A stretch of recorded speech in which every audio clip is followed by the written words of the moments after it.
Mahavishnu remains totally as pure. He is not contaminated by anything that takes place in this universe. The existence is always plural and manifold.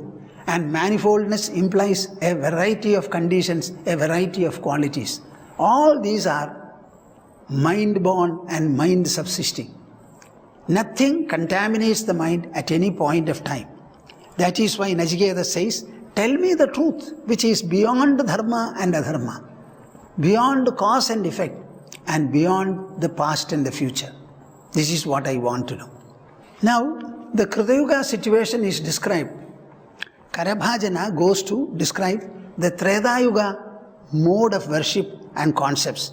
Tretayam Rektavarnosau Chadurbahustrimekelaha Hiranyakeshastrayatma Sruksruvadyupalakshanaha. The first is Kritayuga. In Kritayuga, the concept of Mahavishnu itself was something extremely pure, holy, sublime, and Mahavishnu was no other than the Paramatma, the Jiva in oneself. Though it is called a worship, it became a contemplation.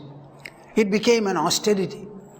It became a regularity of pursuit and refinement in one's life. By the time Treta set in, the human society had degenerated, decentralized. As a result of which, what happened? Tretayam Rektavarnosau. The color that was attributed to Mahavishnu was, as a contrast to the pure white, all red. Just see the difference. Depending upon the quality and the attitudes of the people, the color given to Mahavishnu also changed. The austerity, the virtues, the disciplines, the sublimity, all which were the watchwords of Kritayuga, they gave place to something entirely different. Rektavarnosau Chadurbahu Trimekhalaha. See, people were started becoming interested in rituals. And the form also was changed. Chadurbahu, 4 hands, Trimekhalaha. Mahavishnu was wearing Trimekhalaha, a girdle with 3 strands. Hiranyakesha, golden hair. Trayatma, Mahavishnu was conceived of, he was containing all the 3 Vedas, Rik, Sama and Yajus. Sruksruvadi Upalakshanaha. Sruksruvadi means the different types of vessels used for sacrifice and also the ladles and the spoons. Upalakshanaha. These were the insignia of Mahavishnu.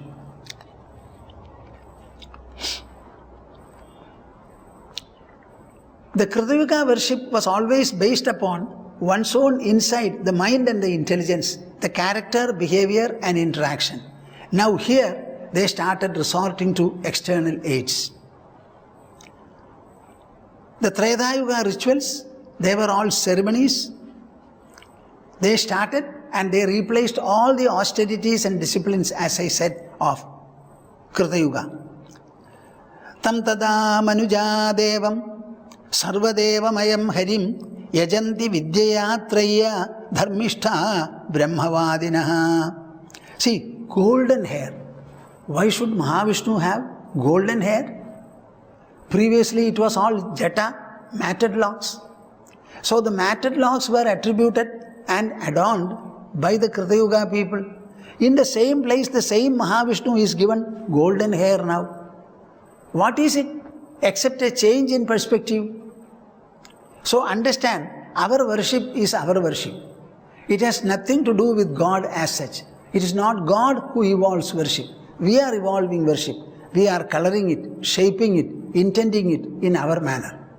So depending upon the yuga changes in humanity, the worship also got suddenly changed. Tam tada manuja devam sarva devamayam harim yajanti vidyayatraya dharmishtha brahmavadinaha. See, manujaha, the human beings, tam tada devam sarva devamayam harim, they considered Mahavishnu to be different from them. They thought they were human beings and Mahavishnu was totally divine. In the Kritayuga, what was the concept? they considered him to be Hamsa. They considered him to be Paramatma. So he was very, very close to them. In Treta Yuga, they distanced God, so to say. They considered that he was divine and he was Lord Hari, Sarvadevamayam. Mahavishnu is consisting of, he is in the nature of all gods and goddesses. And what did they do? The nearness disappeared. The personality and personality orientation also gave place to something in the way of rituals and ceremonies. Yajanti, they resorted to sacrifices, the Vedic sacrifices. Vidyayatraya, the sacrifices are clearly laid down in 3 Vedas. Rik, Sama and Yajus. Dharmishta, Brahmavadinaha. They believed in Dharma. They wanted to be virtuous. There is no doubt. Brahmavadinaha. They also accepted the final goal of human life as Brahmavid, Apnodi, Param. That also they accepted. But in place of personal disciplines, purifications in the way of character, behavior and interaction, now all these rituals and ceremonies started replacing them. Are you understanding what I am saying? This is a kind of a degeneration or decline in human values and human insights.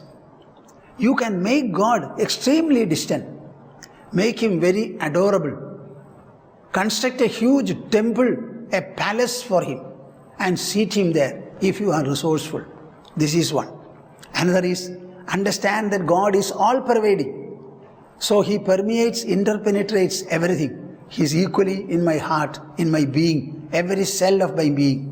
So he is close to me. Think of him in this manner. You have to decide which path you will follow. The freedom to distance God from you, make him invisible and infinitely distant is there. Equally, you have the choice of making him the indweller of your heart. Now, wherein lies your success? Wherein lies your salvation? I think you have to be discreetly thinking about it. Tam tada manuja devam sarvadevamayam harim yajanti vidyayatraya dharmishta brahmavadinaha. They still believed in the Vedas. Brahmavadinaha. They understood that there is something called Supreme. Supreme is there. And that Supreme they were very much concerned with. But the manner of reaching him alone became different. So this displacement is very important. In Krita Yuga, it was all austerity, sublimity, purity, refinement and regulation in one's own life, one's own personality. Here, they started replacing all these disciplines with some of the Vedic rituals, considering that Vedas are very sanctifying. Here, they have used a word, Hiranyakeshas Trayatma, Vidyaya Traya. I thought this portion requires to be explained a little bit. In Mundaka Upanishad, there is a clear statement. Shaunaka, a great householder, goes to Angiras and he asks him a question. Kasminnu bhagavo vijñāte sarvamidam vijñātam bhavadīti. I want to know, by knowing which in particular, I can know the whole in full. Then he said, there are 2 branches of knowledge. One is called Paravidya, the superior higher knowledge. Another is called Aparavidya, the lower knowledge.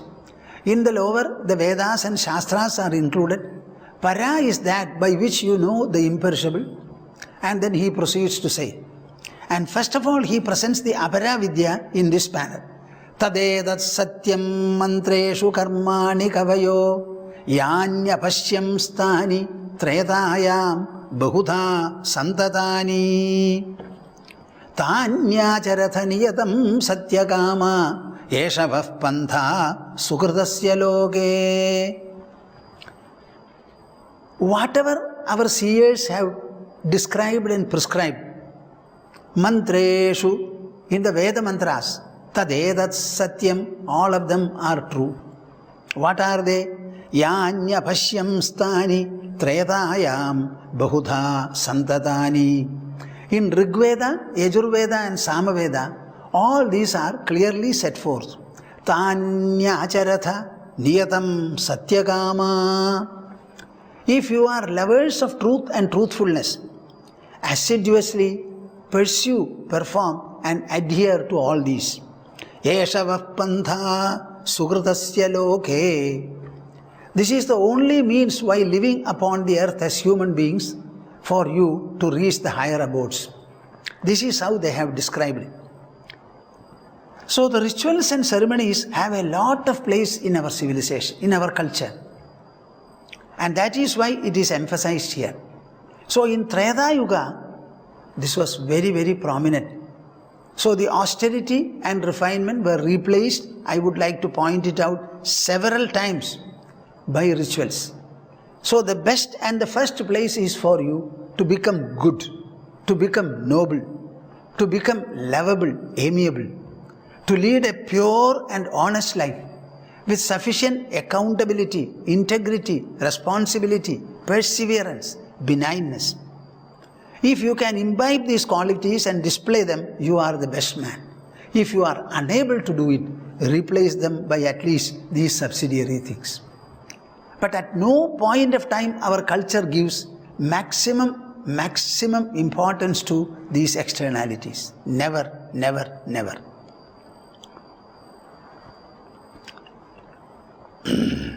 Yajno vai Vishnu is actually a statement in Yajurveda. So the Vishnu is actually Yajna itself. He is considered to be the Yajnapati. And in Treta Yuga, Vishnu Yajnaha Prishnigarbhaha Sarvadeva Urukramaha Vrishakapir Jayantascha Urugaya Iti Hiryate. Vishnu Yajnaha Prishnigarbhaha. Mahavishnu in Treta Yuga came to be identified with a number of names and a number of glories. And one after the other is mentioned here. Vishnu, he is considered to be Vishnu because he is all-pervading. If he is all-pervading, he is very much in you. Why don't you identify him in your own heart as the indweller? But people are not able to do it. Sheerly because of their ignorance on the one hand, lack of respect and regard for true knowledge. Another is because of the temptations and persuasions they have from the world, from their senses. So Vishnu, Yajnaha. Mahavishnu is considered as Yajna because he is the Lord of sacrifice. Lord of sacrifice. That is why Vishnu Sahasranama itself becomes equal to Ashwamedha Yaga. Because all the Yajna, the Pati, the Lord of sacrifice, is lacks all sacrifices, is Mahavishnu. So if you chant 1,000 names of the Yajnapati, what greater Yajna is there than that? Vishnu Yajnaha Prishnigarbhaha. The word Prishnigarbha means born to Sutapas Prajapati and Prishni. So Prishnigarbha, Sarvadeva Urukramaha. He is considered to be all gods and divinity. Urukramaha. What is meant by Urukramaha? He is of manifold, multiple sportful acts and leelas. Vrishakapihi Jayandascha. Vrishakapi is a very special word. Vrishaha means fulfiller of all kinds of desires. And Kapihi means the redresser of all distresses, torments, discomfitures, etc. How did he derive this name? Vrishakapir Ameyatma. In Vishnu Sahasranama, this kind of a statement is there. There are two words in our dharma which are very common, many people know about it. One is called yoga, another is called kshema. The word yoga means something very specific. Kshema means something different. Kshema means whatever you already have, protecting, preserving and looking after it, ensuring that. That is kshema. Yoga means whatever you don't have and whatever you still need, bringing all of them and bestowing upon you. This is called Yoga Kshema. Sri Krishna says in Bhagavad Gita, Yoga Kshemam Vahamyaham. I ensure both yoga and kshema.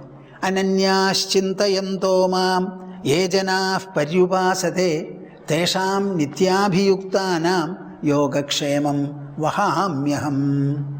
People who are exclusively devoted to me, through their mind, constantly relying upon me, resting upon me, having no distraction or disruption whatsoever, such people I look after. Their yogakshemas I ensure, he says.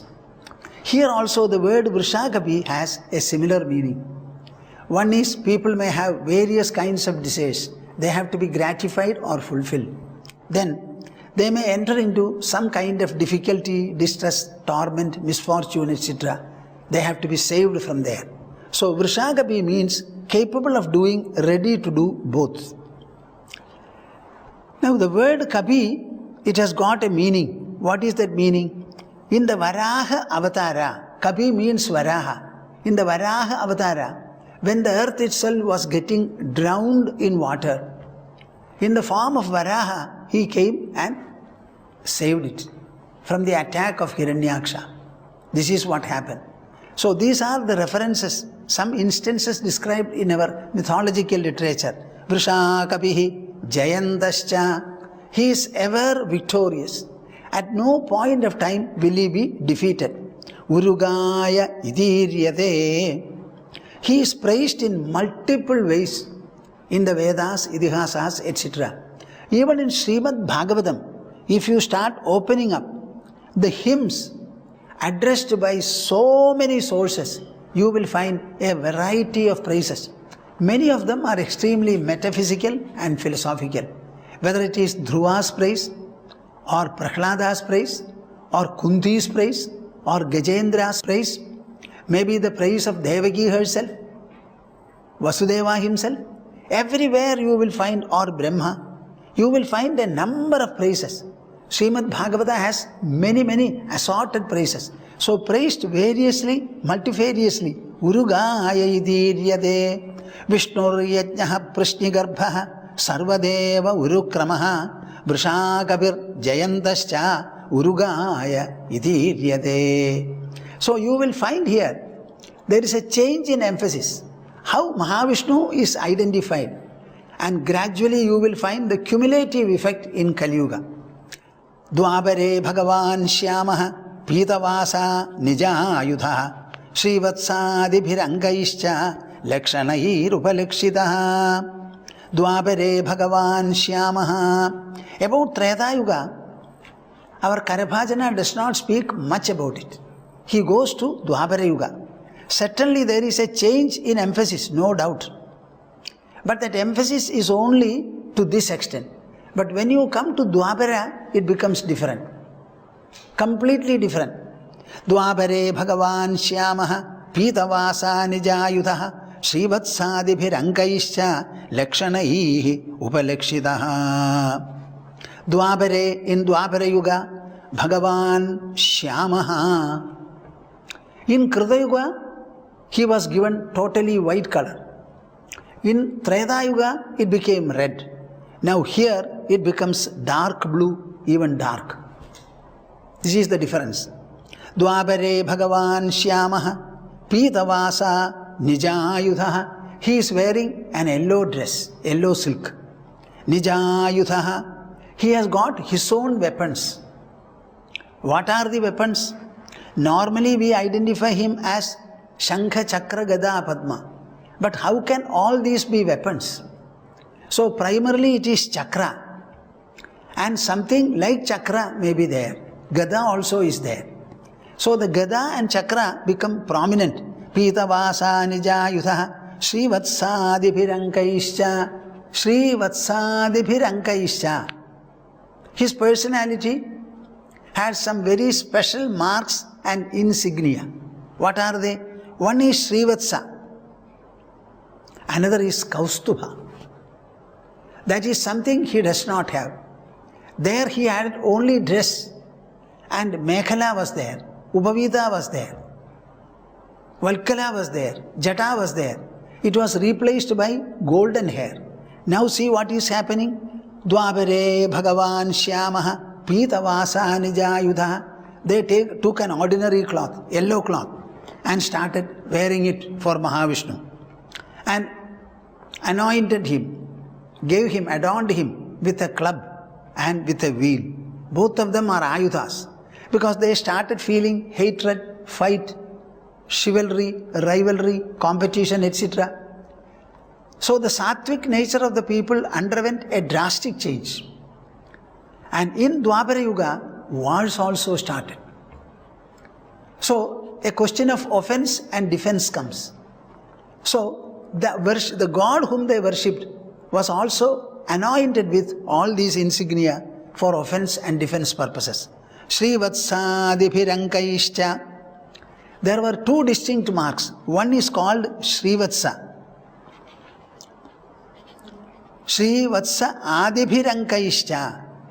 Then Kaustubha and Vanamala. What is this Vanamala? Normally we are wearing not Vanamalas. Whenever we have garlands, those garlands are made of garden flowers. Most of them are cultivated by us.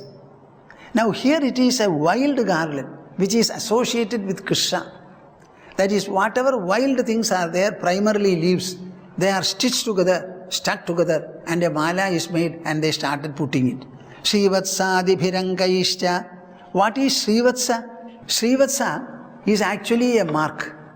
How is this mark caused? It is very interesting to know. On the banks of the river Saraswati, a number of rishis assembled. And what will the rishis generally do? They will enter into a discussion about God. And whenever they discuss God, Trinity comes to the mind. We have got three Sankalpa Murtis. What are they? Brahma, the creator, Mahavishnu, the sustainer, Lord Shiva, the destroyer. These are the three, you call it Trinity, the three aspects of the supreme reality. They are primarily attributes, imaginary attributes made by us. Brahma, Vishnu and Maheshwara. Now they entered into a discussion. Brahma is the creator. Whatever is created is preserved by Mahavishnu. Is preserved by Mahavishnu. And all are destroyed by Shiva. In all these three, you should understand there is a partiality in the minds of the people. What is that partiality? Brahma's role is to create. All of us are created. So we don't have any truck with Brahma. So there is practically no temple for Brahma in the whole of India except one. Because we have nothing to do with him. Mahavishnu is sustaining us. So we very much want him to look after us, to insure us. So he is the insurance company for us, giving us all policies. So Mahavishnu is very dear. And we are afraid of our death. So we also worship Lord Shiva. Then what happens? Brahma is left out, Vishnu and Shiva are there. But Brahma cannot be avoided because children have to be born, further children have to be born, and the universe has to be created again and again. So all the three are important. So these people were discussing matters in such a manner, and they wanted to know, out of the Trinity, who is the best and superior. See, the human mind is capable of and is ready for any kind of a discussion, consideration or inquiry. So they picked up. And then a dispute arose. Some people said Mahavishnu is superior, another said Brahma, another said Shiva. So there was no finality. So they decided. Are you hearing me? They decided. Let us depute Bhrigu himself, who is the son Manasaputra of Brahma. Let us depute him. What does it indicate? The human is quite free to discuss any subject about God. Yena kena prakarena matihi krishne niyojayat. Whatever be the means or methodology, let your mind be fixed on Krishna, Vishnu or God. You may hate him, you may love him, you may be jealous of him, you may compete with him, you may be afraid of him. Whatever be the nature of the emotion should be focused on God, and you are given ample freedom. So in that freedom, they started discussing about a comparison. And in the comparison, they were not able to arrive at a conclusion. Because human nature is very diverse. All people will not agree. We generally have a statement, if somebody beats the mother and people come to know, there will be two opinions. Some people will say it was right, she deserved it. Others will say whatever it may be, it is your mother, you should not beat.